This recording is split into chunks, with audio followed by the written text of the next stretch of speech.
သာသနာတော်နှစ်2563နှစ်ကောဇာတက္ကရာ1382ခုနှစ်နတ်တော်လပြည့်ကျော်10ရက်2019ခုနှစ်ဒီဇင်ဘာလ23ရက်မန္တလေးတိုင်းဒေသကြီးမရရမြို့အမှတ်2ရပ်ကွက်ရန်ကင်းရပ်တိုက်ကြီးကန္တာဦးကျောင်းတိုက်မြတ်ကုံရောင်ရွှေခေတ်ဓမ္မဗိမာန်တော်ကြီးအတွင်ဆင်ကျင်းပပြုလုပ်အပ်သည်ရဟန်းခံရှင်ပြုနာသာအလှတော်မင်္ဂလာအောင်ပွဲအထိမ်းအမှတ်ဓမ္မပူဇာအထုဓမ္မသဘင်ခန္ဓာ၌မရရမြို့အမှတ်2ရပ်ကွက်ရန်ကင်းရပ်ယဟန်အလှဒါယကကြီးဦးတန်းငွေယဟန်အလှဒါယကမကြီးတော်ခင်ထေစုမုကဖေဒေါက်တာဦးကြည်မြင့်ဒေါက်ခင်မြတ်မြတ်သားအလှဒါယကဦးဝင်းလွင်အလှဒါယကမဒေါ်ဖြိုးဖြိုးမြင့်မြေမောင်ကောင်းလူမရွှေပိုးရှင်စုမုကထေနှစ်မိသားစုတို့ဤအမတဒါနဓမ္မဒါနအဖြစ်ဖြင့်ဟောကြားအပ်သောရှင်ပြုဝဲဤအနှစ်သာရအကြောင်းတရားဒေသနာတော်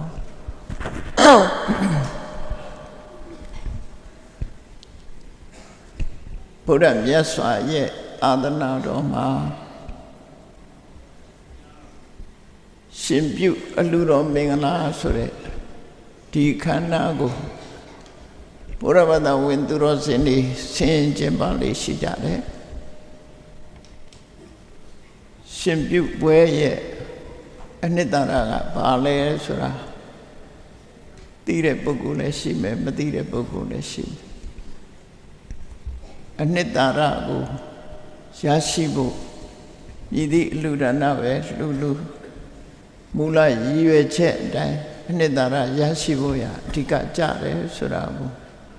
မှတ်သားနာယူပြီးတော့ရှမ်းကန်ရှင်ပြုအလှတော်မင်္ဂလာလှတိုင်းအနှစ်သာရပြည့်ပြည့်ဝဝရရှိအောင်ကြိုးစားနိုင်ကြလိမ့်မယ်လို့မြတ်စွာဘုရားရဲ့အဆုံးအမတော်နဲ့အညီမှတ်သားနာယူကြည့်ကြဖို့ပါဘုရားရဲ့အဆုံးအမတွေဟာ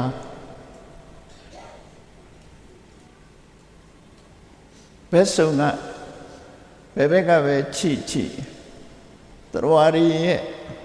ဟိတဒုက္ခအတွက်ဆုံးမဩဝါဒတွေပေးတာဖြစ်လို့ဟိတဆိုတဲ့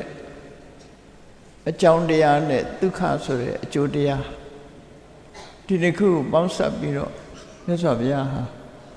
သရဝရီရဲ့ချမ်းသာဒုက္ခရဖို့ရအတွက်မှန်ကန်တဲ့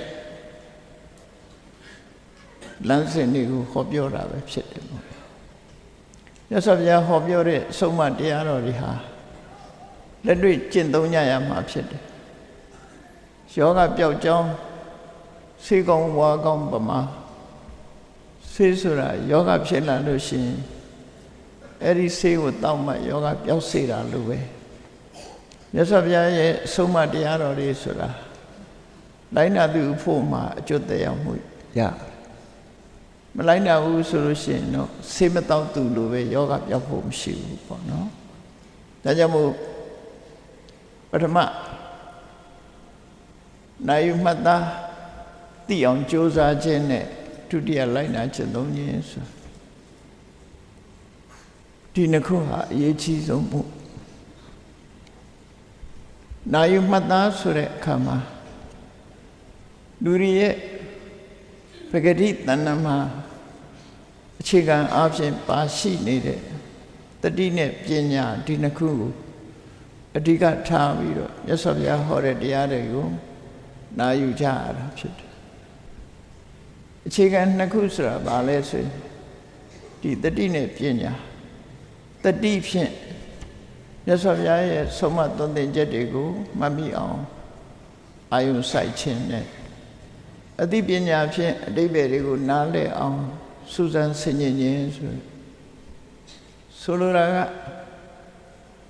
အကြောင်းအရာကိုလည်းမှတ်မိရမယ်မှတ်မိထားတဲ့အတိုင်းလည်းပဲနားလည်ရမယ် အဲ့ဒီလိုမှတ်မိပြီးနားလဲတဲ့အဆုံးအမတရားတော်တွေကိုလက်တွေ့နေ့စဉ်ဘဝမှာကျင့်သုံးလိုက်နာပြီးဆိုမှအနှစ်သာရဆိုတာရတယ်ဖြစ်တယ်အဲ့ဒီအဆင့်မရောက်ဘူးကြားနာရုံတက်တက်ပဲဆိုရင်လည်းအနှစ်သာရကိုရအောင်မှမဟုတ်သေးဘူးပေါ့နော်လိုက်နာကျင့်သုံးမှုမပြုသေးသမျှအနှစ်သာရဆိုတာမရနိုင်သေးဘူးဆေးများလိုပဲဆေးယူဆောင်လာပြီးတော့ပလင်းနဲ့ထက်ခေါင်းရင်းနဲ့ထားရုံနဲ့ခေါင်းရင်းမှာထောင်ထားရုံနဲ့ထိုဆေးကယောဂကိုပျောက်စေမှာမဟုတ်ဘူးကိုယ်တိုင်တောက်သုံးတဲ့အခါမှာယောဂပျောက်တာဖြစ်တယ်လောက်ကောင်းတဲ့နီးလန်းနေပဲဖြစ်ဖြစ်လိုက်နာကျင့်သုံးမှုမရှိဘူးဆိုလို့ရှိရင်အကျိုးသက်ရောက်မှုကနည်းမှာပဲဖြစ်တယ်ပေါ့ဒါကြောင့်ဒါကိုသတိထားပြီးတော့ရှင်ပြုပွဲရဲ့အနှစ်သာရဆိုတာဘာလဲဘာကြောင့်ရှင်ပြုပွဲကျင့်ပါကြတယ်လဲရှင်ပြုပွဲကျင့်ပါတဲ့အခါမှာအလှပွဲရဲ့အလှရှင်အလှတကအလှအမရှင်ဘဝကိုကူပြောင်းခဲ့တဲ့ရှင်သာမဏေယဟန်တော်နှစ်ဦးနှစ်ဝရှိကြတဲ့ထဲမှာဘသူကပါကုသိုလ်ရတယ်လဲဘယ်အတွက်ရှင်ပြုကြတယ်လဲဘုရားဝတ္တဝင်သူတော်စင်းတွေဟာလူဘဝရလာလို့ရှိရင်လူဘဝဆိုတာရခဲ့တယ်ဆိုတာကိစ္စကလေးကြားဘူးလူဘဝရခဲ့တယ်လို့ပဲရှင်ယဟန်ဘဝဟာလည်းပဲရခဲ့တယ်ဆိုပြီးလူဘဝရလာလို့ရှိရင်တစ်ချိန်တစ်ခါပဲဖြစ်စေရှင်ယဟန်ဘဝရရှိဖို့အောင်တော့ကြိုးစားအထောက်ကြတယ်ပေါ့ဒီရွယ်ချက်နဲ့ကြိုးစားအထောက်တယ်ရဘူးချင်တာဘာကြောင့်လဲလို့စဉ်းစားဖို့တော့လိုတယ်ပေါ့ရှင်ဘဝရလို့ရှင်ဘယ်လိုကြိုးကျေးဇူးရှိတယ်လဲဘာရွယ်ချက်နဲ့ရှင်ဘဝရအောင်ကြိုးစားတဲ့တယ်လဲရွယ်ချက်ကဘာလဲအနှစ်သာရကဘာလဲဆိုသိဖို့လို့အလူတကအလူမတွေကထိုအမျိုးကောင်းသားရှင်ယဟန်ဖြစ်သူရောက်အောင်လူတန်းပေးကပ်မှုဆိုတာဒါနကောင်းမှုလုပ်တာပဲဖြစ်တယ်လူချင်းတန်းချင်းဖြင့်ဒါနကောင်းမှုရသာသနာ့ဘဝဝင်ရောက်တဲ့ပုဂ္ဂိုလ်တွေကြတော့ဒီရမကကြီးမားလှတဲ့ရည်ရွယ်ချက်တွေနဲ့ကိုယ်တဏ္ဍမှာတန်ဖိုးမဖြတ်နိုင်တဲ့အသိဉာဏ်တွေရဖို့ဆိုတာအဓိကကြတယ်ပေါ့နော်ရှင်းသူတော်ကောင်းတွေဟာဘာဖြစ်လို့ရှင်ယဟန်ဖြစ်ကိုရယူကြသလဲဆိုတာမြတ်စွာဘုရားကထို့သုတ်တန်တွေမှာဟောထားတာကြည့်လောကမှာဘုရားဆိုတာပွင့်လာတယ်ဘုရားကပမာစကားအနေနဲ့ဘုရားလို့ခေါ်တယ်ပါဠိလိုကျတော့ဗုဒ္ဓပေါ့တထာဂတလို့လည်းခေါ်တယ်တထာဂတဆိုတာမင်္ဂနဲ့တရားကိုဟောပြောရတယ်သို့မဟုတ်မင်္ဂနဲ့လမ်းကြောင်းကနေဖြစ်ပေါ်လာခဲ့တဲ့ပုဂ္ဂိုလ်အဲ့ဒီလိုလောကမှာဘုရားဆိုတာပွင့်ပေါ်လာတယ်ဘုရားရဲ့အကြီးချင်းတွေကတော့ဘုရားဘာသာဝင်သူတော်တွေသူတော်စင်တွေသိတဲ့အတိုင်းဂုဏ်တော်၉ပါးဘုရားအကြီးချင်းတွေအဲ့ဒီဂုဏ်တော်၉ပါးနဲ့ပြည့်စုံတဲ့ပုဂ္ဂိုလ်မှဘုရားဆိုတာအစစ်မှန်ဖြစ်တယ်လောကမှာဘုရားလို့လူတွေကကိုးကွယ်တာပဲဖြစ်စေကိုယ့်ကိုယ်ဘုရားလို့ထင်တဲ့ပုဂ္ဂိုလ်တွေလည်းဖြစ်စေဒီချင်းတွေမပါဘူးဆိုရင်တကယ်စစ်မှန်တဲ့ဘုရားမဖြစ်နိုင်ဘူးပေါ့နော်ဘုရားဆိုရင်ဘုရားရဲ့အရေးချင်းမျိုးရှိရမယ်အဲ့ဒီဘုရားပွင့်လာပြီးတဲ့အခါမှာဒီဘုရားရဲ့အသိဉာဏ်ဟာဘယ်လောက်ကြီးမားသလဲဆိုလူလောကအကြောင်းနဲ့မကတတ္တလောကကြီးတစ်ခုလုံးရဲ့အကြောင်းတွေကိုကုံစင်အောင်သိရှိနားလည်ပြီးဟောပြောနိုင်တဲ့အရေးချင်းရှိတယ်။သောဣမံလောကံတတိဝကံတမာရကံတပြမကံလို့ဆိုတယ်။တယံပညာသစ္စိကတဝပဝေတိတိဘုရားဆိုတဲ့ပုဂ္ဂိုလ်ဟာ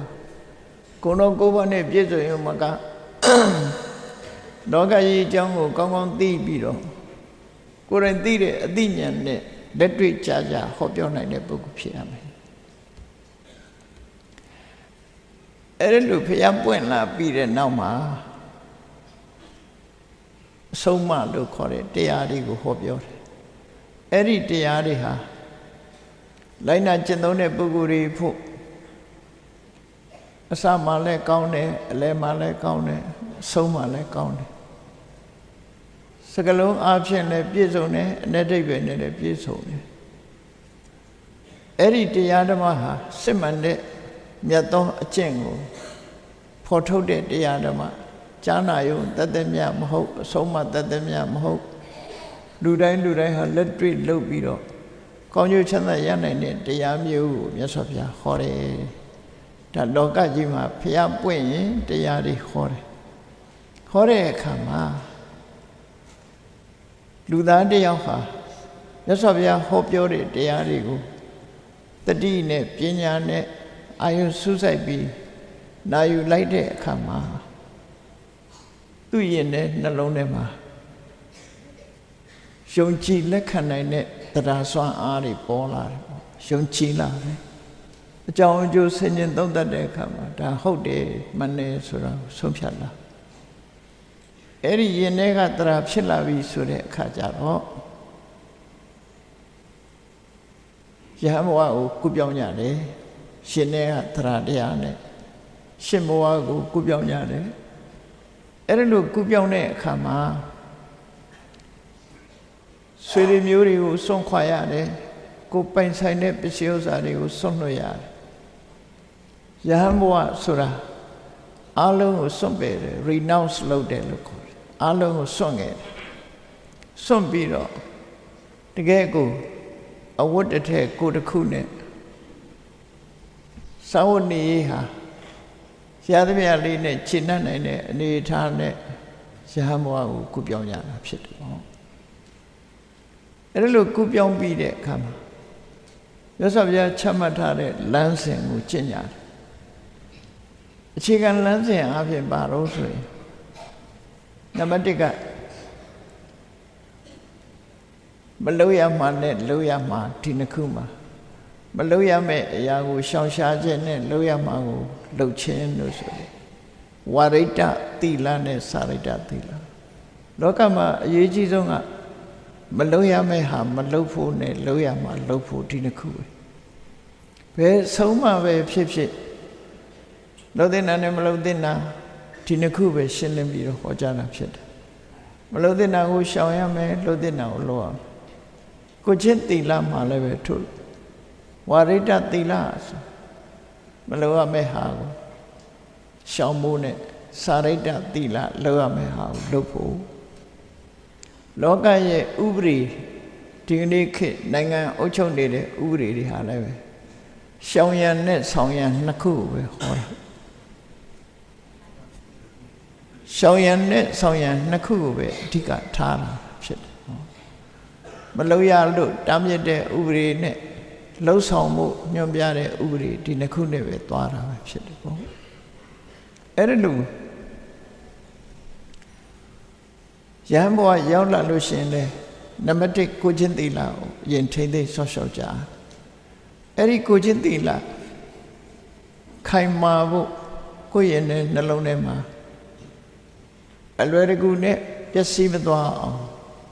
အနောက်အရှက်တွေကတတိထားဖို့အတွက်ဣန္ဒြိယသံဝရသီလလို့ခေါ်တယ်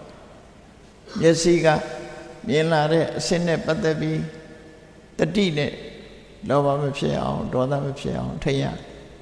နားကကြားတဲ့အသံနှာခေါင်းကနမ်းရှုလို့ရတဲ့အနတ်လျှာနဲ့လျှလို့ရတဲ့အရသာခန္ဓာကိုယ်ကထိတွေ့လို့ရတဲ့အထိတွေ့စိတ်ကူးကြံစီလို့ရတဲ့အကြံစီတွေနဲ့ပတ်သက်လာလို့ရှိရင်လောဘတွေဒေါသတွေမဖြစ်ဖို့ထိန်းချုပ်တယ်တတိနဲ့ဆောင်းလျှောက်တယ်ဆိုတဲ့ဆုတ်ပိတ်တယ်ဆိုတဲ့အိန္ဒြိယသံဝရသီလကိုချင်းသီလရှိပြီဆိုလို့ရှိရင်ဘာချမ်းသာကိုရတယ်လေလူတိုင်းဟာခုနက၅ပါးသီလစောင့်တည်လိုက်ကြတယ်၅ပါးသီလပြည့်ပြည့်ဝဝခံယူစောင့်တည်ထားတဲ့ပုဂ္ဂိုလ်မှာဘယ်လိုချမ်းသာဒုက္ခရတယ်လဲလို့မေးကြရှိ လောကလူတွေကချမ်းသာဆိုတာပစ္စည်းဥစ္စာပေါ်များမှချမ်းသာတယ်လို့ထင်ကြတာဟုတ်အဲ့ဒါလို့ချမ်းသာတဲ့ဟာမျိုးမဟုတ်ဘူးငါးပါးသီလလုံခြုံပြီဆိုလို့ရှိရင်ဘယ်လိုချမ်းသာမျိုးရတော့ဆိုရင်အပြစ်ကင်းတဲ့ချမ်းသာမျိုးလောကလူတွေဟာကိုယ့်ကိုယ်ဆင်ញင်သုံးသပ်လိုက်လို့အပြစ်မရှိဘူးဆိုရင်စိတ်နှလုံးအေးချမ်းအပြစ်ရှိတဲ့ပုဂ္ဂိုလ်ဟာအိတ်ကောင်းခြင်းမအေးရစားကောင်းခြင်းမစားရကိုယ့်အပြစ်ပေါ်မှာတအုံနှွေးနှွေးဖြစ်နေတတ်တယ်စိတ်ကြည်လင်မှုမရှိဘူးအပြစ်ကင်းတဲ့ပုဂ္ဂိုလ်ဟာဘယ်နေရာမှာနေရဲရဲဝံ့ကိုယ်မှာအပြစ်မရှိဘူးအပြစ်ကင်းတဲ့ချမ်းသာလို့ဆိုတာကိုယ်ချင်းသီလနဲ့ပြည့်စုံတဲ့ပုဂ္ဂိုလ်တိုင်းရရှိကြတယ်ပေါ့အဲ့ဒါကိုအနဝိဇ္ဇဒုက္ခလို့ခေါ်တယ်အဲ့ဒီအနဝိဇ္ဇဒုက္ခရပြီးတဲ့အခါမှာဣန္ဒြေ6ပါးမျက်စိနာနာလျှာကာယမနတို့ကဝင်လာတဲ့ခိလေသာတွေဝင်မလာနိုင်အောင်တတိနဲ့လုံလုံချုံချုံထိမ့်သိမ့်လိုက်နိုင်ပြီဆိုလို့ရှိရင်အပြာတိကဒုက္ခလို့ခေါ်တဲ့ချမ်းသာဒုက္ခစစ်စစ်ရှင်တဲ့နှလုံးထဲမှာအဆိုးတွေရောရွှက်မလာတဲ့ချမ်းသာဒုက္ခမျိုးကိုရရှိတယ်။တနည်းအားဖြင့်ပြောမယ်ဆိုရင်အဲ့ဒီချမ်းသာဒုက္ခမှာလောင်ဆွတ်เสียမလိုဘူးထဲပိုးเสียမလိုတော့အောင်ချိုးအောင်တရားကိုနောက်ထပ်အချိုထည့်เสียမလိုသလိုအဲ့ဒီချမ်းသာဒုက္ခအပြာတိကဒုက္ခဖြစ်ဆွတ်เสียမလိုတဲ့ချမ်းသာမျိုးကိုရရှိနိုင်တယ်လို့အဲ့တော့ယဟန်ဘဝကူးပြောင်းတဲ့ဆိုတာအပြစ်ကင်းခြင်းဆိုတဲ့ချမ်းသာဒုက္ခအပြတိကဒုက္ခလို့ဆိုတဲ့ရောရှက်ခြင်းကိလေသာတွေနဲ့ရောရှက်နေထိုင်ရခြင်းဆိုတဲ့ရောရှက်နေထိုင်ရမှုကင်းခြင်းလို့ဆိုတဲ့ချမ်းသာဒုက္ခဒီချမ်းသာဒုက္ခတွေကိုရရှိဖို့ရအတွက်ရှိဥစွာကျင့်ဆောင်ကြတယ်ဒါကယဟန်ဘဝကူးပြောင်းသူတွေအတွက်အခြေခံအနှစ်သာရပဲဖြစ်တယ်ပေါ့အဲ့ဒီကနေဆင့်တက်လိုက်တဲ့အခါမှာကိုရှိတာနဲ့ကျင့်တတ်နိုင်တယ်ယဟန်ဘဝဆိုတာတပိတ်တလုံးသင်္ကန်းသုံးတယ်ဆိုတာနဲ့ညံ့ညတနေနိုင်တယ်အဲ့ဒါလို့ပစ္စည်းဥစ္စာစုဆောင်ခြင်းမရှိပဲညတစွာကျင့်သုံးနေထိုင်ခြင်းရှိတာလေးနဲ့ကျင့်တတ်ခြင်းဆိုတာဟာအလွန်ပေါ့ပါတဲ့တန်လဟုကဝုဒ္ဓိပေါ့ပါနေထိုင်ပြီးတရားဓမ္မကိုကျင့်သုံးနိုင်တာဖြစ်တယ်ပေါ့အဲ့ဒီခါမှာလေ့ကျင့်တာကဘာလေ့ကျင့်ရတော့ဆိုတတိနဲ့သမ္ပစဉ္ညာတိုးတက်အောင်လေ့ကျင့်တတိဆိုတာကိုယ်ခန္ဓာကိုယ်ရဲ့လှုပ်ရှားမှုတွေပေါ်မှာအာယုံစိုက်တာဟောဒါတတိလို့ခေါ်တယ်အဲ့ဒီတတိနဲ့အကျိုးအကြောင်းကိုဆင်ញင်သုံးသပ်ကြည့်တာကသမ္ပစဉ္ညာအကျိုးရှိမရှိသိတာကသမ္ပစဉ္ညာအဲ့ဒီတတိနဲ့ပညာနှစ်ခုတတိနဲ့သမ္ပစဉ္ညာနှစ်ခုနဲ့ကိုယ့်ရဲ့တတိပညာတိုးတက်အောင်ဒီအခြေခံတတိပညာကိုသုံးချပြီးတော့ကြိုးစားလိုက်လို့ရှိရင်ကိုယ့်ရဲ့လှုပ်ရှားမှုတွေနဲ့ပတ်သက်လာလို့ရှိရင်အလုံးဟာတတိနဲ့နေတယ်အသိပညာနဲ့နေတယ်ဆိုအမှားအယွင်းမရှိအောင်တွေးတောတဲ့အခါမှာလည်းအမှားအယွင်းမရှိဘူးပြောဆိုတဲ့အခါမှာလည်းအမှားအယွင်းမရှိဘူးပြုလုပ်တဲ့အခါမှာလည်းအမှားအယွင်းမရှိဘူး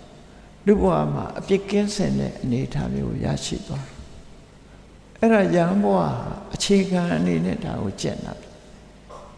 အဲ့ဒီမဲ့အရေးကြီးတာဘာတစ်ခုလုံးဆိုရင်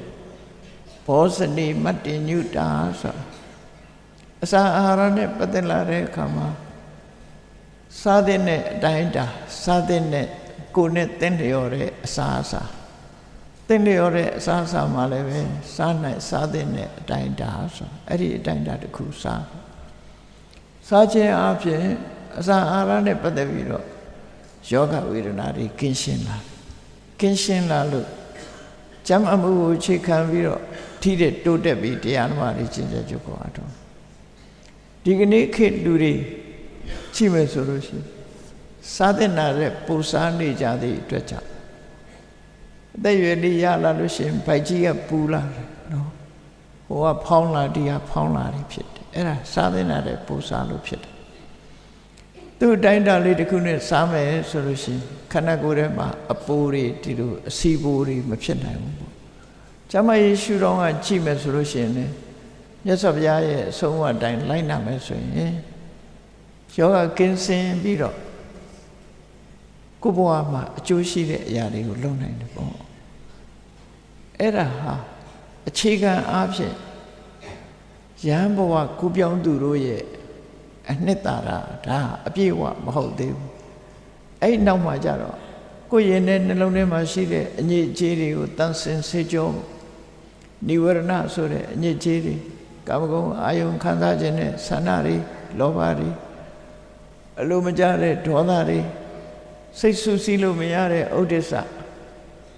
စိတ်ထဲမှာပူလောင်နေတဲ့ကုက္ကုဆကုသိုလ်ကောင်းမှုဘက်မှာစိတ်အားမထက်သန်တဲ့ဌိနမိတ်တာတန်တရားရှိပြီးတော့ရှေ့မတိုးနိုင်တဲ့ဝိသိကိစ္စဆိုတဲ့နိဝရဏတရားတွေကိုတမာတိနဲ့ဖယ်ရှားပြီး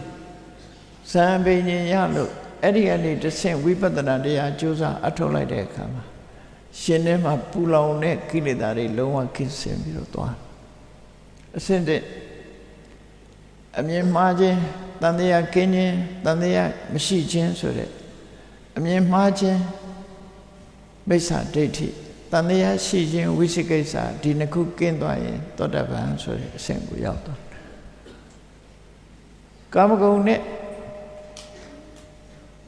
ကာမိစ္ဆန္ဒနဲ့ကာမရာဂလို့ခေါ်တဲ့အာယုခံစားခြင်းနဲ့လောဘအလိုမကျတဲ့ဗျာပါဒတွေကိုရှော့ချနိုင်သွားလို့ရှိရင်တဂရကံလုံးဝအရှင်းဖယ်ရှားနိုင်ပြီဆိုရင်အနာဂံယင်းထဲကကိဋ္တာအပူတွေလုံးဝကင်းစင်သွားအောင်ဖယ်ရှားလိုက်နိုင်ပြီဆိုရဟန္တာလို့ဒါဟာအဆင့်မြင့်ဆုံးအနှစ်သာရအဲ့တော့မူလရည်ရွယ်ချက်ကရှင်ပြုတယ်သာသနာ့ဘောင်ဝင်တယ်ဆိုတာအဲ့ဒီတရားဓုတရားမြတ်တွေကိုရဖို့ဆိုပြီးတော့ရှိမှန်းရတယ်ဝိညာဉ်တယ်ပေါ့နော်နောက်ပိုင်းရောက်လာတဲ့အခါကျတော့အဲ့ဒီအနှစ်သာရပိုင်းကိုရောက်ရှိခြင်းအနှစ်သာရနဲ့ဝေးကွာလာတယ်ပေါ့တော့ဝေးကွာလာတာဟာဘာကြောင့်ဝေးကွာလာတော့ဆိုတတိပညာတွေဆိုးရွားလာတဲ့အခါမှာအနှစ်သာရတရားတွေဟာလက်လန်းမမီတဲ့အနေအထားတစ်ခုရောက်ရှိလာဒါကြောင့်မို့လို့အနှစ်သာရစစ်စစ်မရရှိရင်တောင်မှပဲထိုအနှစ်သာရလမ်းညွှန်မှုပြုနိုင်တဲ့ရှင်တဲ့နှလုံးထဲမှာကိုချင်းသီလလောက်ကိုယ်တဏ္ဍမှာပြည့်စုံအောင်ကြိုးစားနိုင်လို့ရှိရင်ရှင်ဘဝရရှိတဲ့အနှစ်သာရတစ်ခုတော့ရမှာပဲပေါ့သီလကနေပြီးတမာရီကနေပညာသီလတမာရီပညာဆိုတဲ့အနှစ်သာရတွေအ ਨੇ ဆုံးသီလဆိုတဲ့အနှစ်ကိုတော့ရအောင်ရှုကြရှင်ပြုခြင်းရဲ့အနှစ်သာရဒါကြောင့်မို့သာသနာ့ဘောင်ဝင်ပြီးဆိုတဲ့အခါမှာမိဘဆွေမျိုးတွေကမိမိတို့ရဲ့သားသမီးသို့မဟုတ်ဆွေမျိုးညာတိ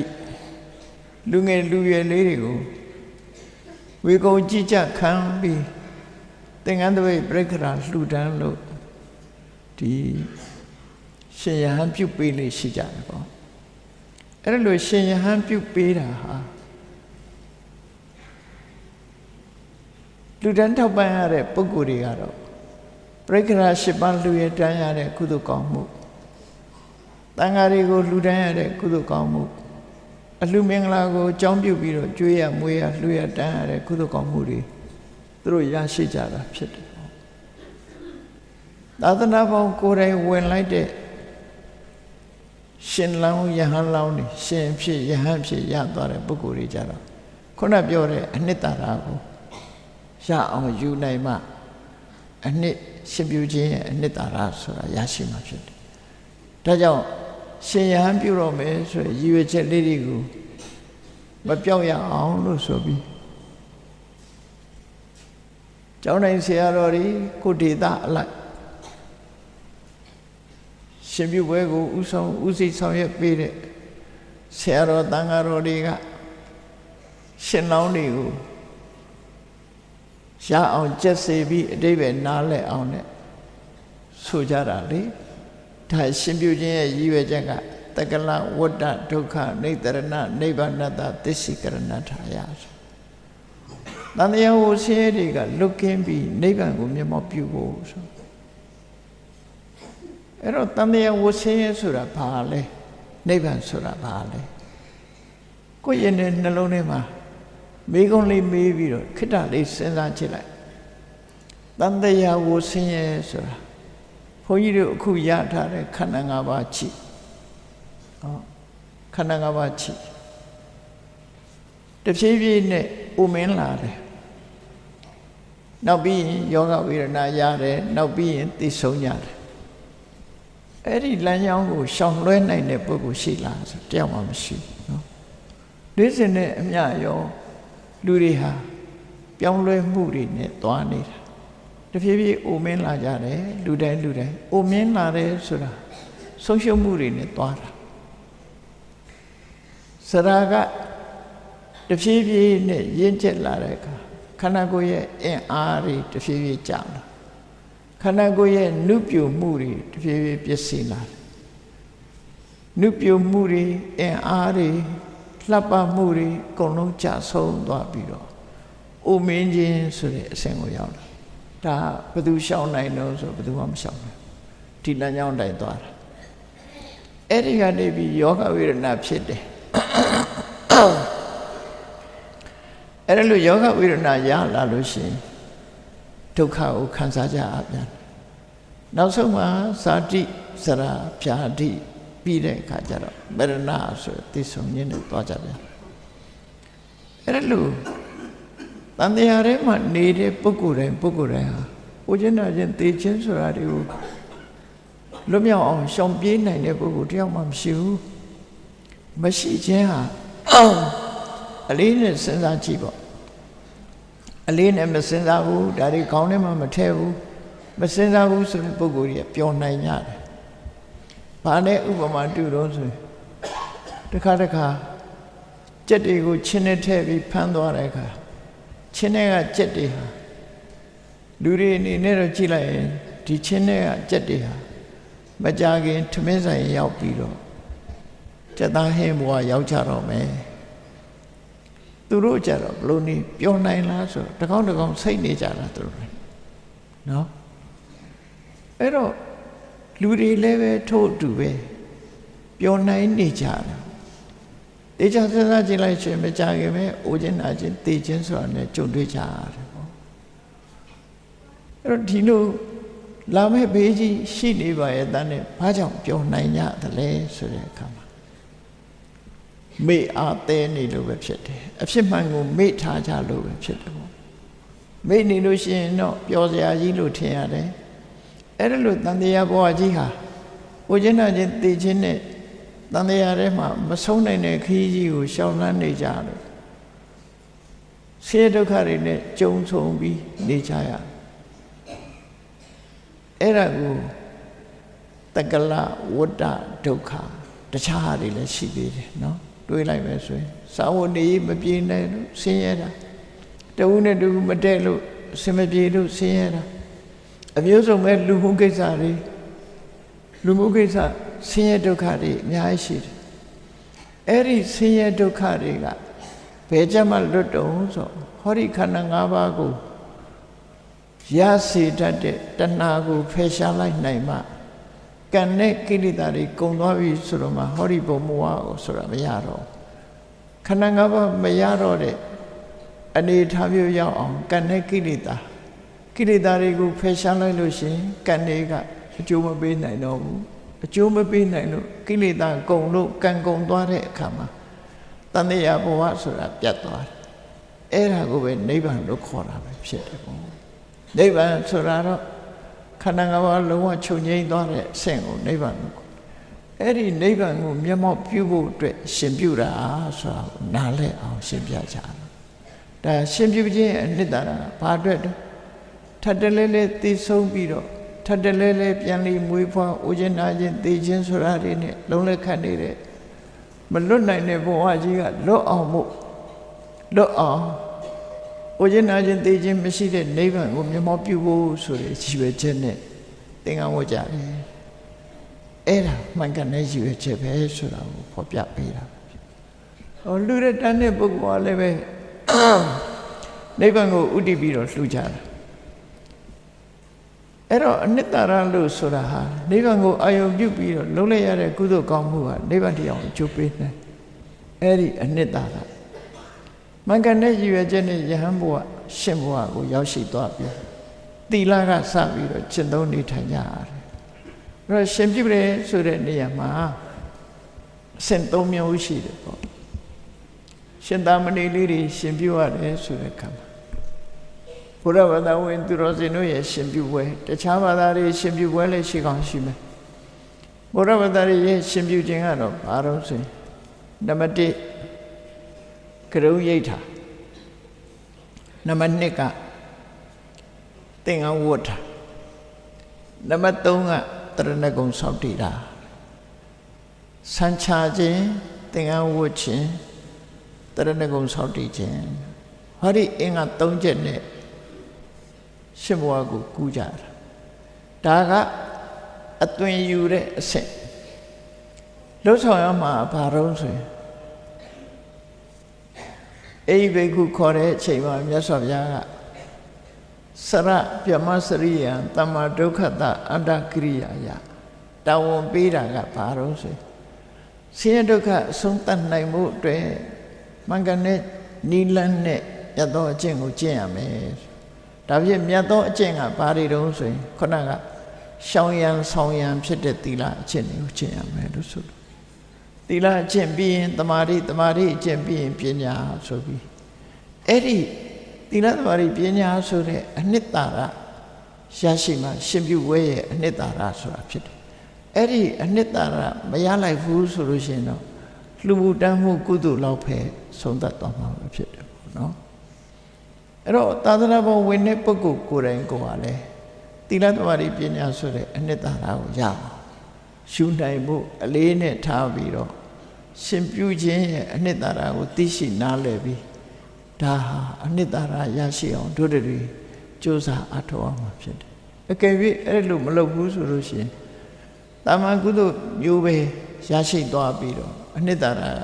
လက်လွတ်ဆုံးရှုံးသွားနိုင်သေးတယ်ပေါ့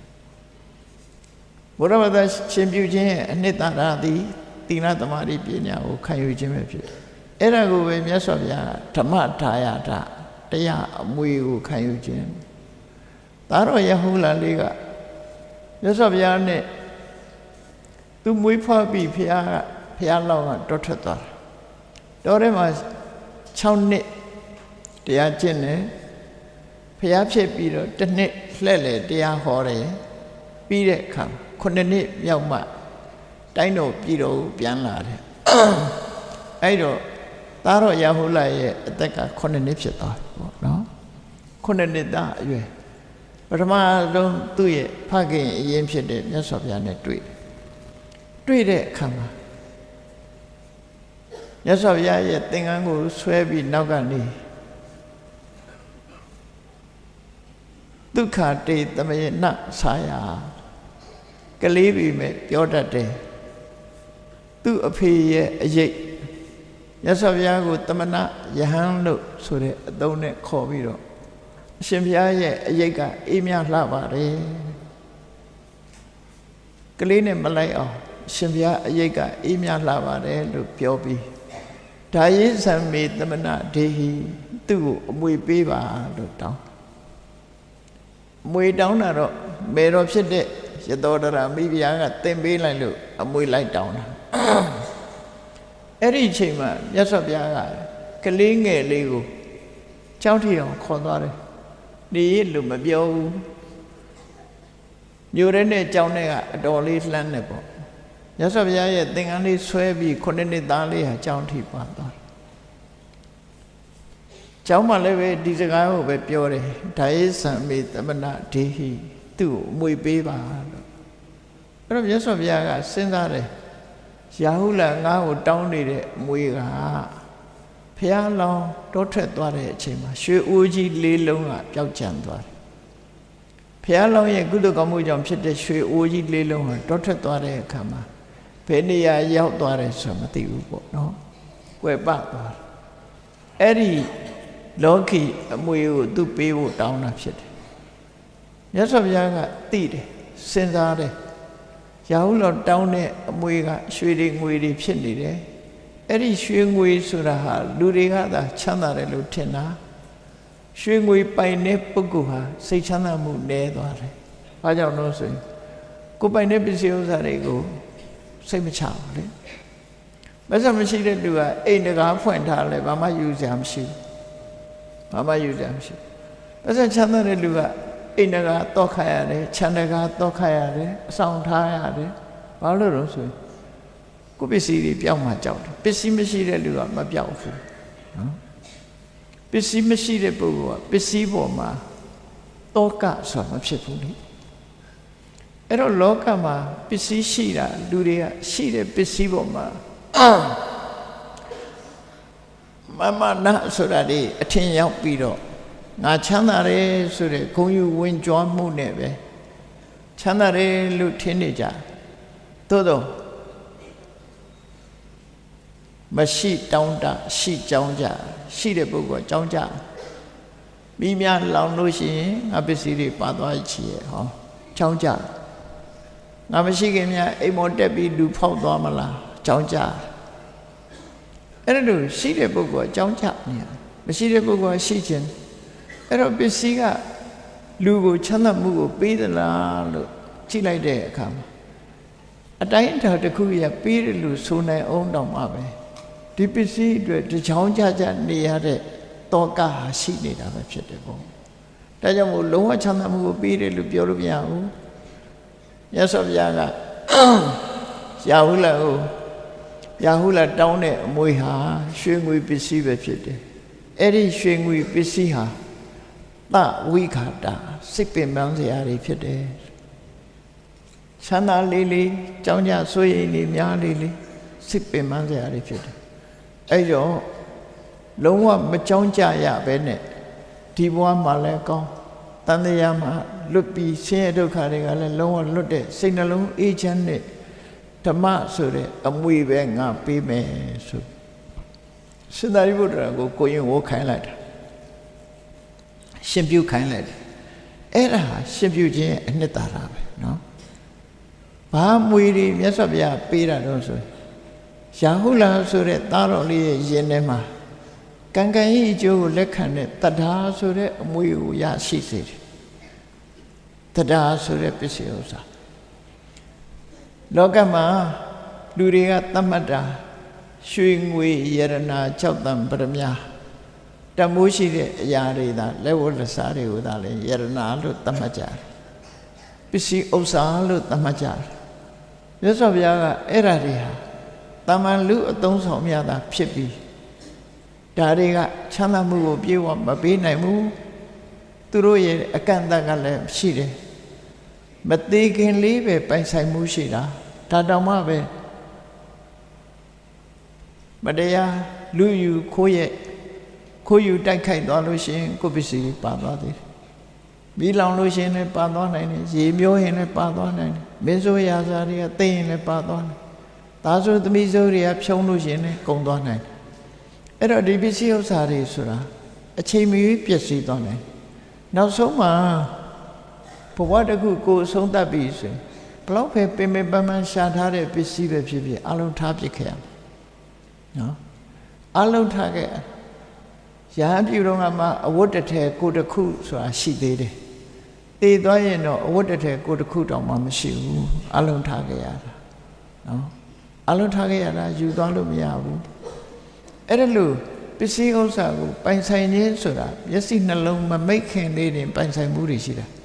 ယာဓုဂုံသိမ်းစည်းစိမ်ဥစ္စာမှန်သမျှမျက်စိနှလုံးမမိတ်ခင်လေးတင်ပိုင်တာနောက်ဆုံးမှာလူတွေဟာခန္ဓာကိုယ်မှာအသက်ပြောက်သွားတာနဲ့တပြိုင်နက်ကိုဆောက်ထားတဲ့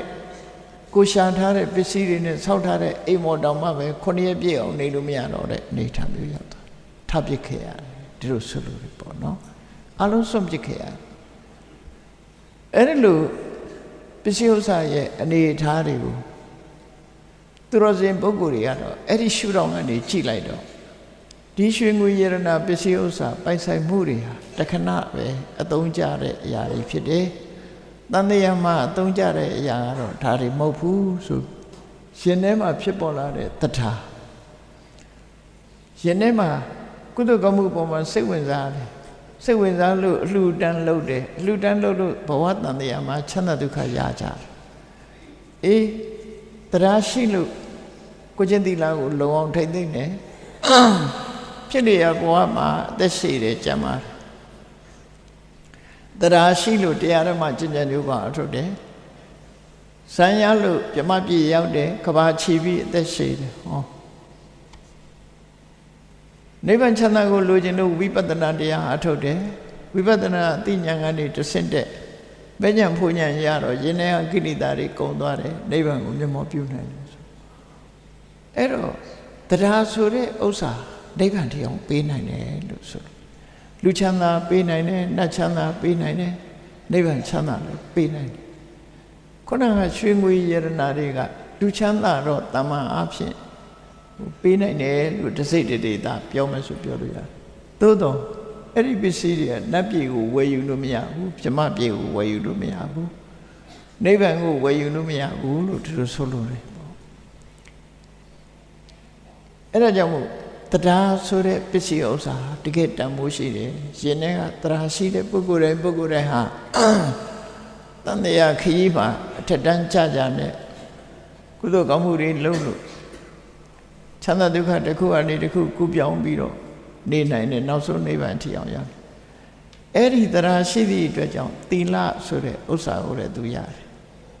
တတ္ထာဒဏံသီလဒဏံသူတော်ကောင်းတွေရဲ့ဥစ္စာ9မျိုးဆိုတရားဟာလည်းပဲတန်ဖိုးရှိတဲ့ယရဏဥစ္စာတစ်ပါးပဲသီလကလည်းပဲတန်ဖိုးရှိတဲ့ယရဏဥစ္စာ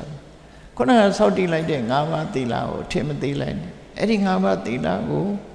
မျက်မျက်နှိုးနှိုးတန်ဖိုးထားပြီးဆိုလို့ရှိရင်လူဘဝရောက်ရှိနိုင်တယ်နတ်ဘဝကိုလည်းရောက်ရှိနိုင်တယ်လို့ဆိုလို့လူဘဝဘုန်းကြီးတို့တွေလူဘဝရလာတာအဲ့ဒီသီလရဲ့အစွမ်းနဲ့ရလာနတ်ပြည်ရောက်တဲ့ပုဂ္ဂိုလ်တွေလည်းသီလရဲ့အစွမ်းနဲ့ရလာကြဒါနနဲ့သီလပြည့်ပြည့်ဝဝလုပ်တဲ့ပုဂ္ဂိုလ်တွေဟာလူဘဝမှာလူချမ်းသာဖြစ်တယ်ဒါနသီလကိုလွန်လွန်ကဲကဲလုပ်တဲ့ပုဂ္ဂိုလ်တွေဟာနတ်ပြည်မှာနတ်သားနတ်သမီးဖြစ်ကြတယ်ဒီလိုဆိုတာဒါကြောင့်မို့ဒါနသီလကုသိုလ်ကောင်းမှုတွေဟာတမိုးကြီးမားတယ်လို့တတ္ထာဒဏံသီလဒဏံဟိရိဝတ္တပိယဒဏံမကောင်းမှုအဟုသူတွေကရှက်တယ်မကောင်းမှုအဟုသူတွေလုံးဝမှဆက်ဆုပ်တယ်ယုံမုန်းတယ်မကောင်းမှုအဟုသူတွေကလမ်းကြောက်တယ်ဆိုတဲ့ဟိရိဝတ္တပဒီနှစ်ခုဟာလည်းပဲသီလပြည့်စုံခြင်းရဲ့အကြောင်းဖြစ်သောကြောင့်တမိုးရှိတဲ့ယရဏပဲဟိရိနဲ့ဝတ္တပပြည့်ရင်းသွားလို့ရှိရင်လူတွေဘာဖြစ်လဲကိုဘယ်သူမှဂရုစိုက်ရမှာလဲဘယ်သူဂရုစိုက်ရမှာလဲကိုလှုပ်ချင်တာလှုပ်မယ်ကိုတမင်းကိုစားတယ်ဆိုတဲ့အပြောမျိုးတွေအတွေးမျိုးတွေနဲ့လှုပ်ချင်လှုပ်တော့လှုပ်ချင်လှုပ်တဲ့အခါမှာလှုပ်ချင်တယ်ဆိုတာဘာလှုပ်ချင်မကောင်းတာတွေလှုပ်ကြတာပဲလေဒါကြောင့်မို့တရားဆိုတဲ့ဥစ္စာသီလဆိုတဲ့ဥစ္စာယရဏဟိရိဆိုတဲ့ဥစ္စာယရဏဝတ္တပဆိုတဲ့ဥစ္စာဒါတွေဟာအလွန်တန်ဖိုးရှိတဲ့အရာတွေပဲ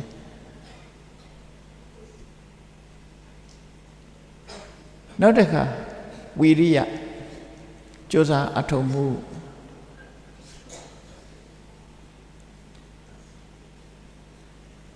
ပညာအရာရာမှာသိရှိနားလည်မှုတုဒ္ဒတရားဓမ္မကိုနာယူပြီးတမိုးရှိတဲ့အကြောင်းအရာတွေကိုမှတ်သားသိရှိနိုင်မှုဆိုဟောဒီဥစ္စာတွေဟာတန်ဖိုးမပြတ်တဲ့ဥစ္စာတွေသာဖြစ်တယ်အဲ့ဒီဥစ္စာတွေအတွက်ကြောင်းကြဆက်ရတယ်ဆိုတာမရှိဘူးတုဒ္ဒဒနင်းစစာကောစပညာဝေတတ္တမံဒနာတုဒ္ဒ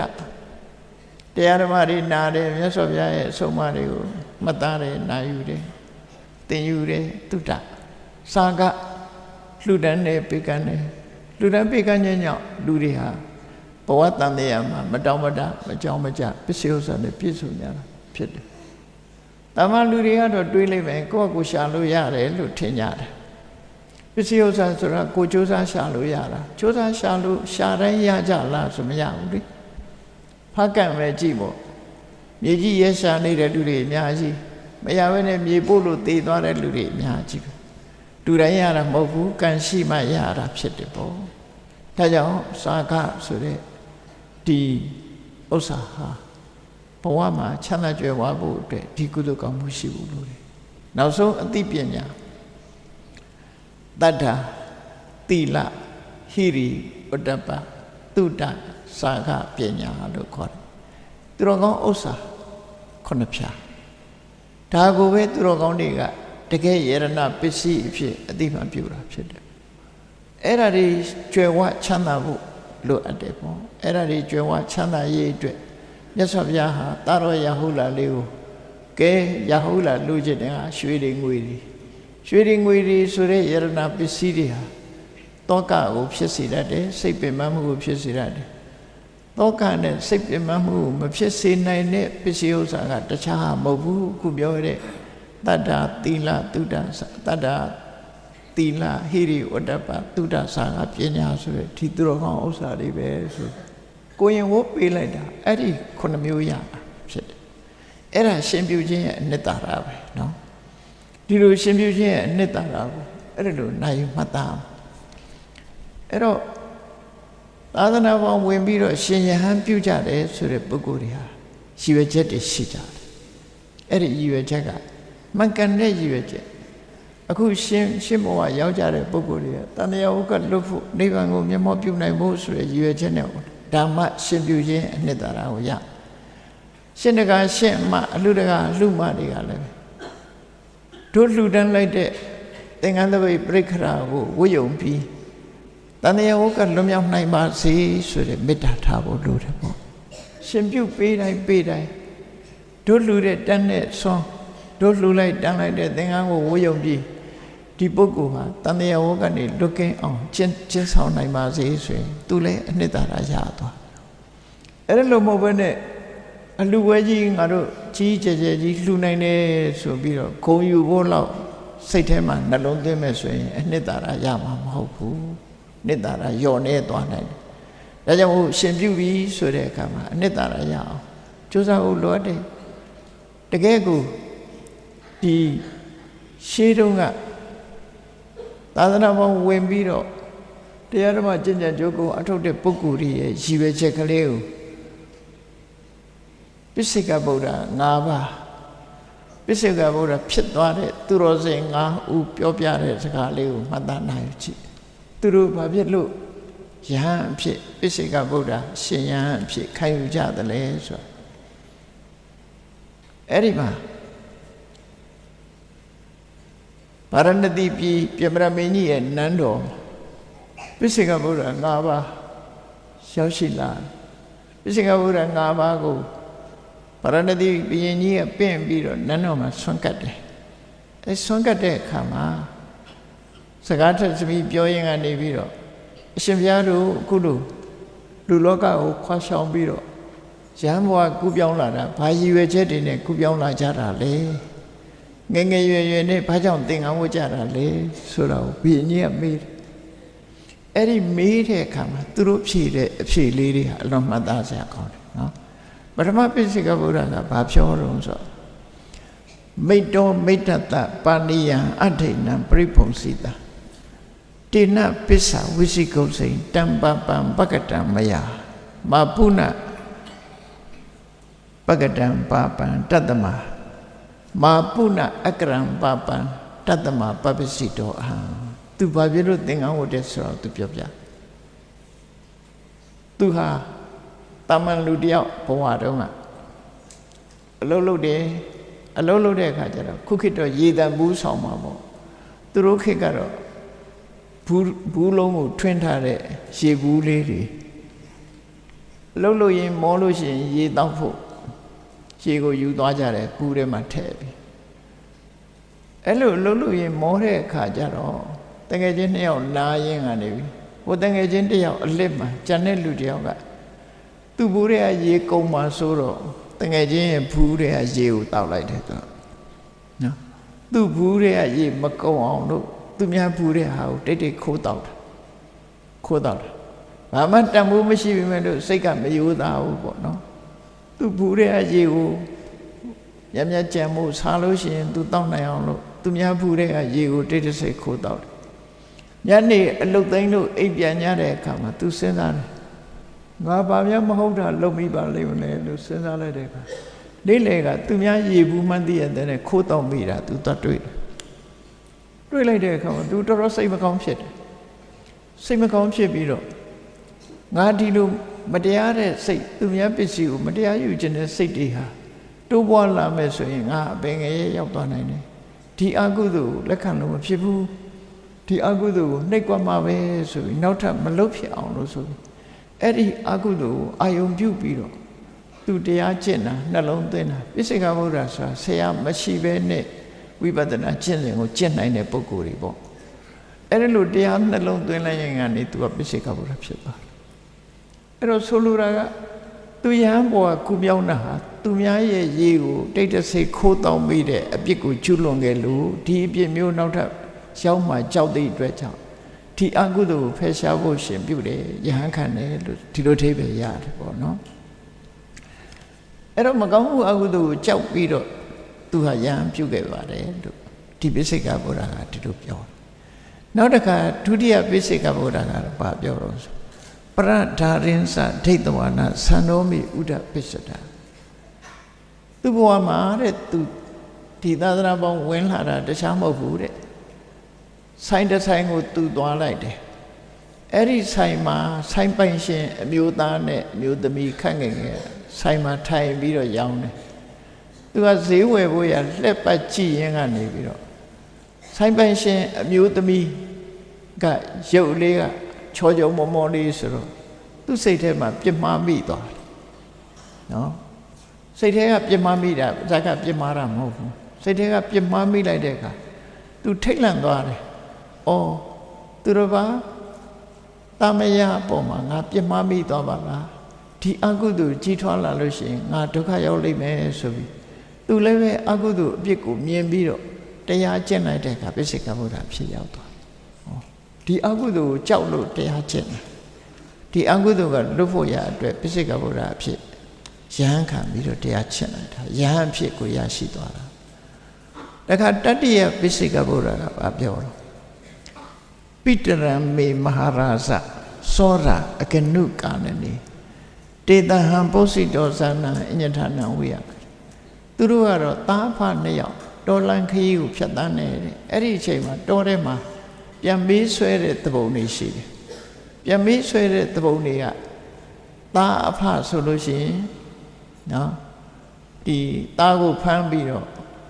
အဖေကိုဖမ်းထားပြီးတော့သားကိုပြန်လွတ်လေရှိတယ်အဲ့တော့သူတို့သားဖနှစ်ယောက်ဖမ်းခံလိုက်ရတယ်ပြန်မေးဆွဲမလို့ဖမ်းခံလိုက်ရတော့သဘုံတွေကမေးတယ်မင်းတို့နှစ်ယောက်ဘာတော်လဲလို့ဆိုတော့တိရတန်နဲ့သူ့အဖေကိုအဖေမဟုတ်ပါဘူးလိန်ပြောလိုက်တာနော်သူတို့ဟာသားအဖမဟုတ်ပါဘူးတမန်ခီးသွားအဖော်ပါလို့လိန်ပြောလိုက်တယ်အဲ့ဒါလေးကိုငါမကောင်းမှုအကုသိုလ်တွေကိုလုံးမိပြီကို့အဖေတောင်အဖေမဟုတ်ဘူးလို့ငါပြောမိတာမှားလိုက်တာဆိုပြီးအဲ့ဒီတန်ဝေကနဲ့သူလည်းပိစိကဗုဒ္ဓဘဝရောက်သွားတယ်အဲ့လိုကိုကျွလွန်တဲ့ပြစ်မှုလေးတွေကိုပျောက်ကင်းမှုအတွက်သူတို့ဟာဒီ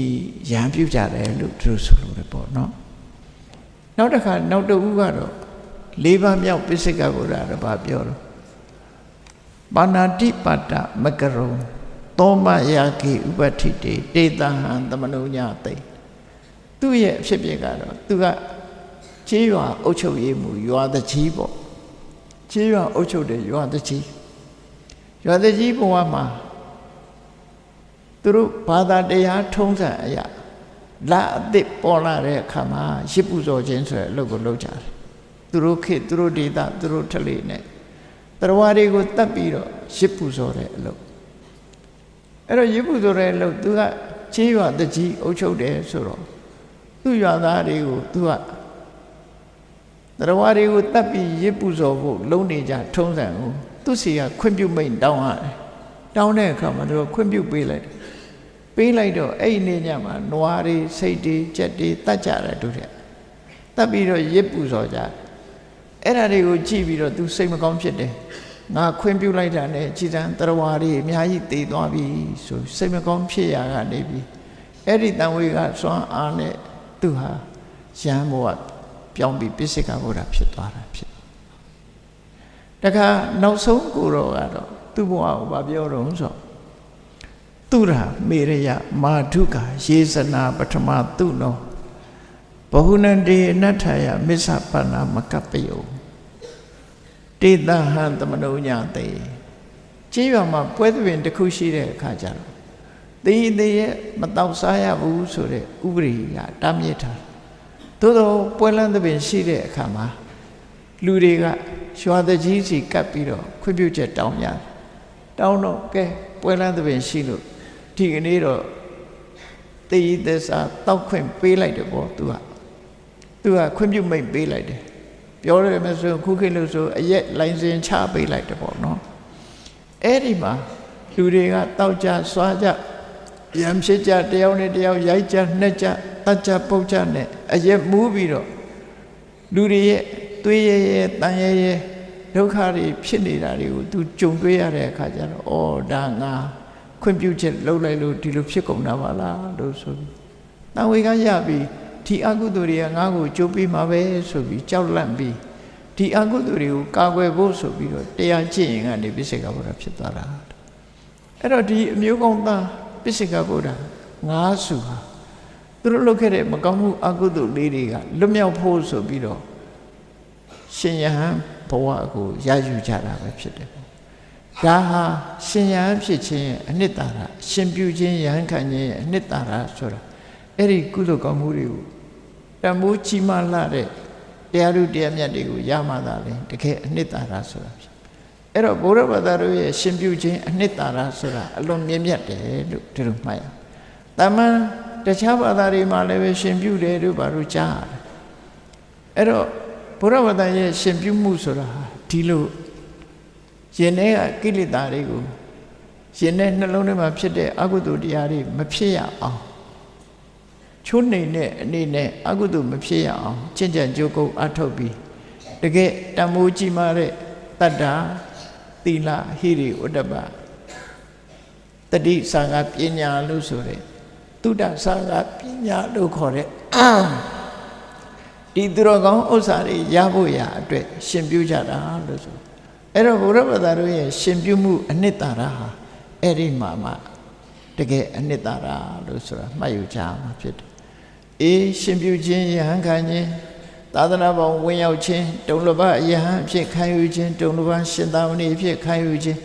တုံလဘသီလရှင်အဖြစ်ခံယူခြင်းဘယ်ဘဝဘလို့ပဲခံယူ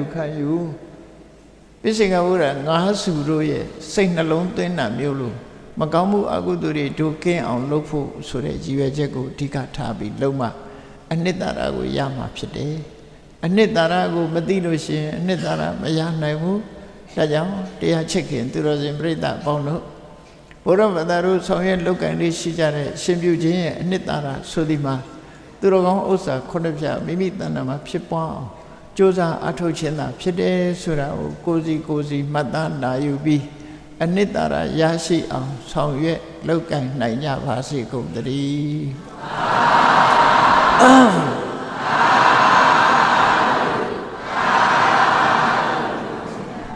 မေတ္တာပို့ရအောင်တတ္တဝါများစွာအေးရန်กว่า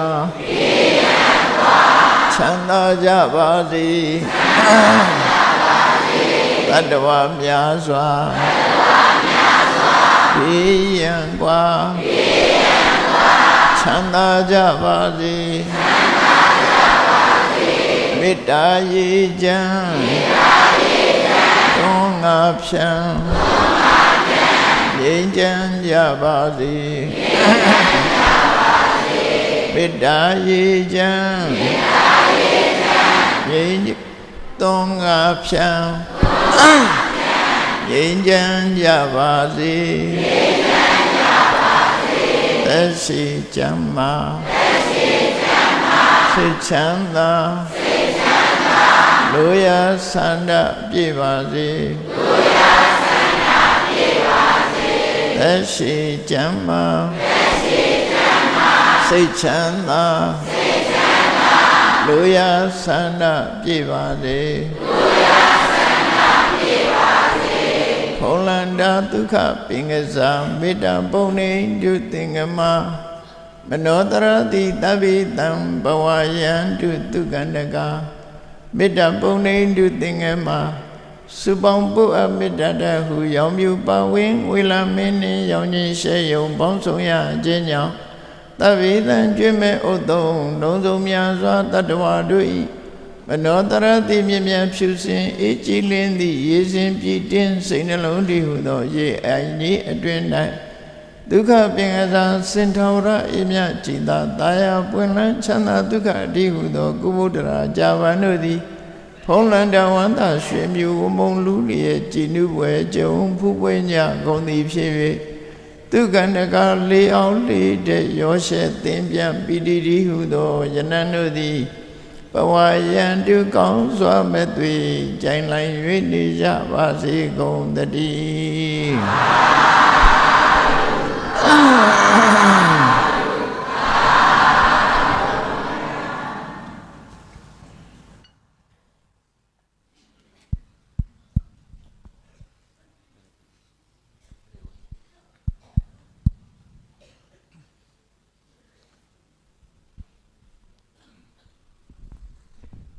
ယနေ့ညဆင်ရင်ကျင်းပပြုလုပ်အပ်သည့်ယဟန်ခံရှင်ပြုနာသအလူတော်မင်္ဂလာအောင်ပွဲဓမ္မသဘင်တရားဝဲနှင့်ဆက်လျင်း၍လူဒန်းမှုကိစ္စများဆောင်ရွက်ကြရန်ဖြစ်ပါတယ်။ဆရာတော်ဘုရားကြီးထံအဆက်စွာလူဒန်းနိုင်ရန်အတွက်ဆရာတော်ဘုရားကြီးကပ္ပိယကာရကအဖြစ်ဥလဘောကဆောင်ရွက်ပေးပါရန်လေးစားစွာပန်ကြားအပ်ပါတယ်။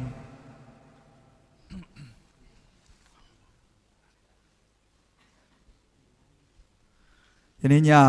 တရားလူရှင်များဖြစ်ကြပါသောမရိယာမြို့အမှတ်2ရပ်ကွက်ရန်ကင်းရဲ့ယဟန်အလူဒါယကာကြီးဦးတန်းငွေယဟန်အလူဒါယိကာမကြီးဒေါ်ခင်ထေစိုးမိုးကဖေဒေါက်တာဦးကြည်မြင့်ဒေါ်ခင်မြမြတာအလူဒါယကာဦးဝင်းလွင်ဒေါ်ဖြိုးဖြိုးမြင့်မြေမောင်ကောင်းလူမတ်ရွှေပိုးရှင်စိုးမိုးကဖေနှင့်မိသားစုတို့မှ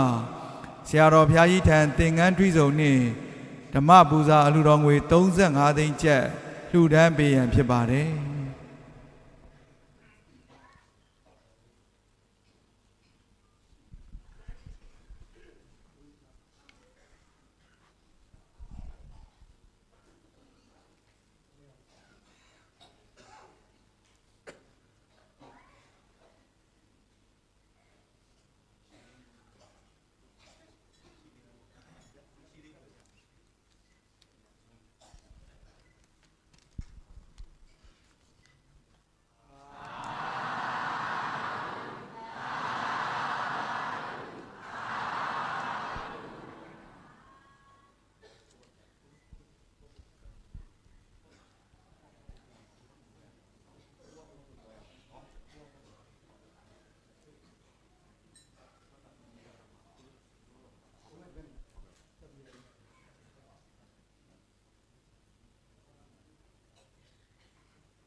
ဆက်လက်ပြီး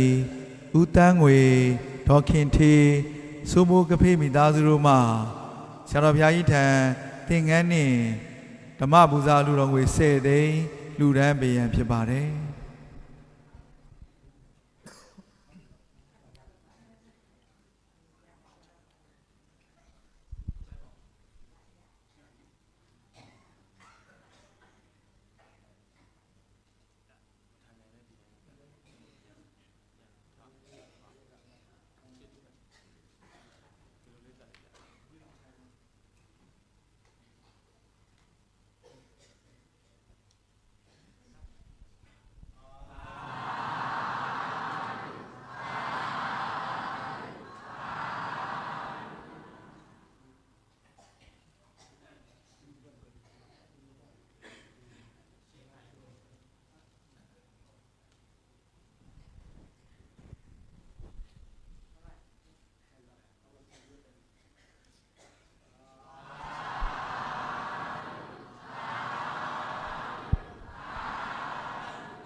ဆက်လက်ပြီး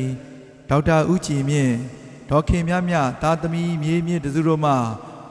အလူတော်ငွေ3 သိန်းလှူဒန်းပေးရန်ဖြစ်ပါတယ်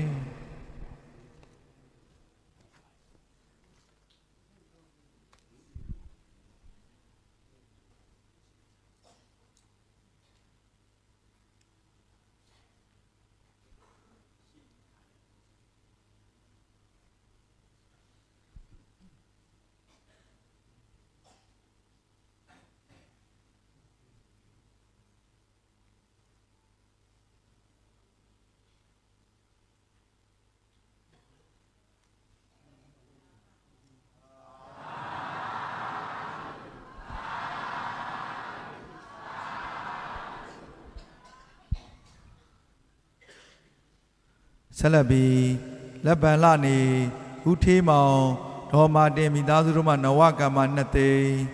ဦးထုံးမြင့်ဦးဒေါ်မိုးမိုးဆန်းတာကိုဝေဖြိုးမိသားစုတို့မှနဝကမ္မအလူတော်ငွေ2 သိန်းကိုဝိုင်းချစ်မတ်ဂျပန်စံတစ္ဆ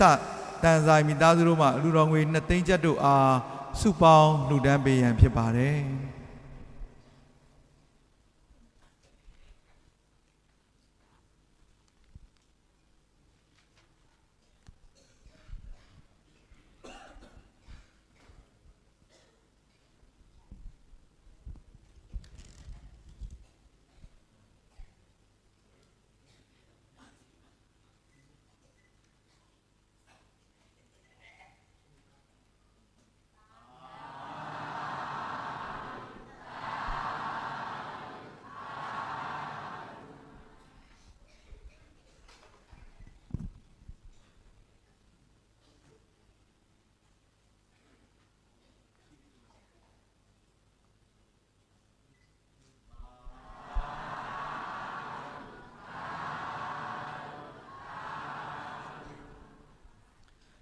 ဆက်လက်ပြီးဥပဆန်တော်ထူတိုင်းရင်စေဝါလုပ်ငန်းမိသားစုတို့မှအလူတော်ငွေ1 သိန်းဥခမောင်လေးဒေါ်ကျူအောင်တာကိုကလေးမတ်ခိုင်မိသားစုတို့မှအလူတော်ငွေ1 သိန်းဥတန်းဝင်းဒေါ်သစင်မိသားစုအောင်ချမ်းသာမှနဝကမ္မ1 သိန်း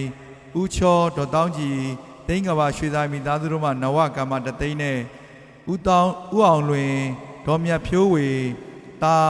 အောင်ကောင်းမြတ်သမီးဆန်းရည်ထက်ပန်းစင်မိသားစုတို့မှအလူတော်ငွေ1 သိန်းကိုကျော်စိုးလွင်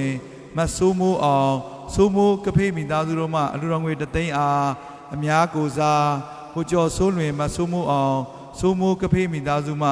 လှူဒန်းပေးရန်ဖြစ်ပါတယ်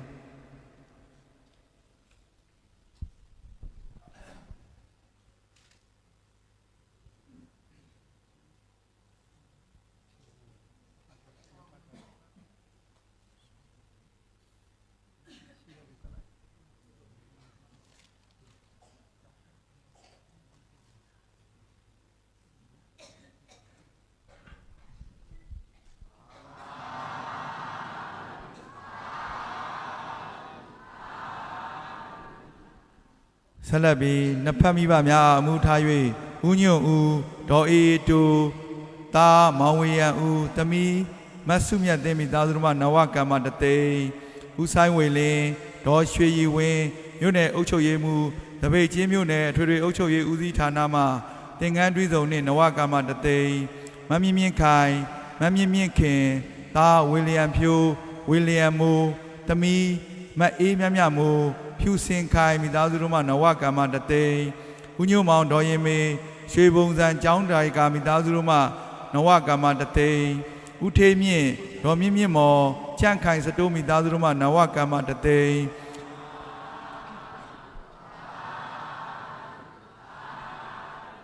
ဦးဝနလွင်ဒေါက်တာမင်းမင်းလွင်မိသားစုတို့မှအလူတော်ငွေ1 သိန်းကျောင်းဒါယကဦးရဲမြင့်နိုင်ကျောင်းဒါယိကာမဒေါ်ညွန့်ညွန့်အောင်တာကျောင်းဒါယကမောင်ပြည့်ရှံကျော်မြကုံရောင်ရွှေခေတ်မိသားစုတို့မှ1 သိန်းစုစုပေါင်းအလူရှင်များကိုစားမြကုံရောင်ရွှေခေတ်ကျောင်းဒါယကမိသားစုတို့မှလှူဒန်းပေးရန်ဖြစ်ပါတယ်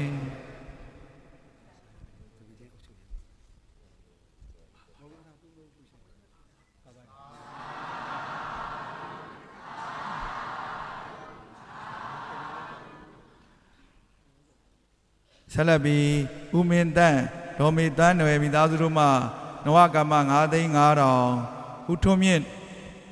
9,500ဦးထွန်းမြင့်ဒေါ်ဆန်းမိသားစုတို့မှနဝကမ္မ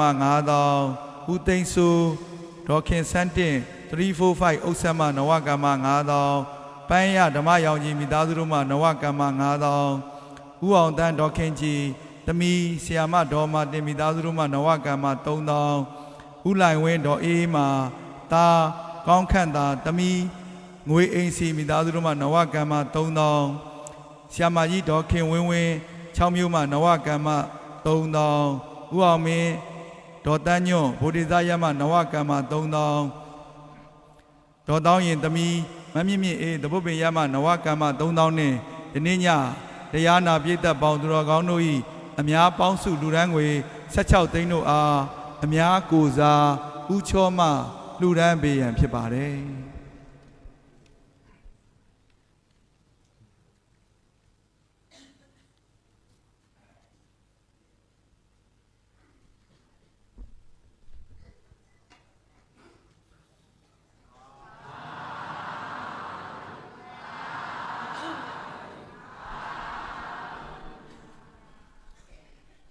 သင်္ကန်းစက္ကပ်မိအလူရှင်များခင်ဗျာ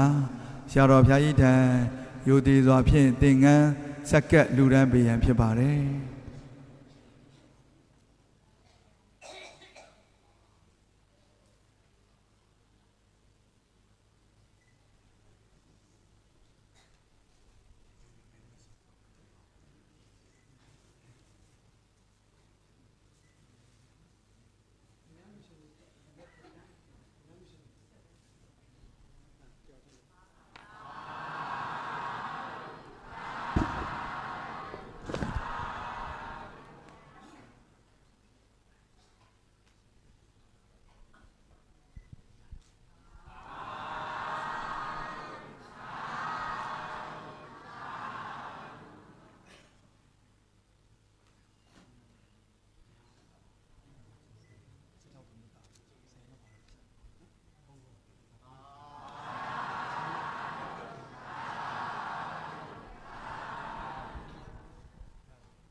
ကျေးဇူးရှင်ဆရာတော်ဘုရား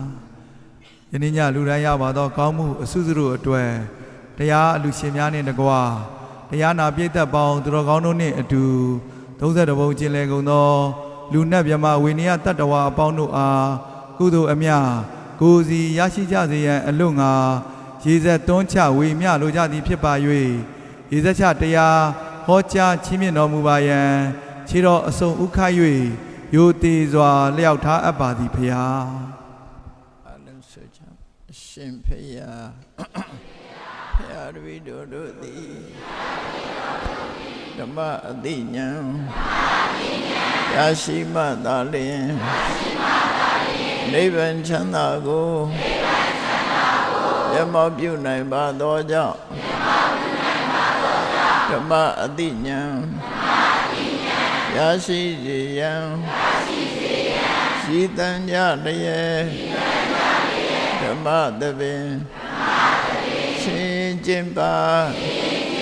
ပြုလုပ်ကြ၍အဝဒဒါနာ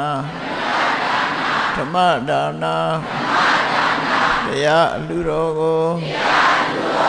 ဝိတုကြပါကုန်၏တရားတော်မြတ်ကိုယုတိလေးမြတ်စွာမမတ်သာသာအာယုန်ထားလျက်အားကြားကြပါကုန်၏တရားတော်မြတ်ကိုအတ္တဝဝတ္ထုအစုစုတို့ဖြင့်ပူဇော်ကြပါကုန်၏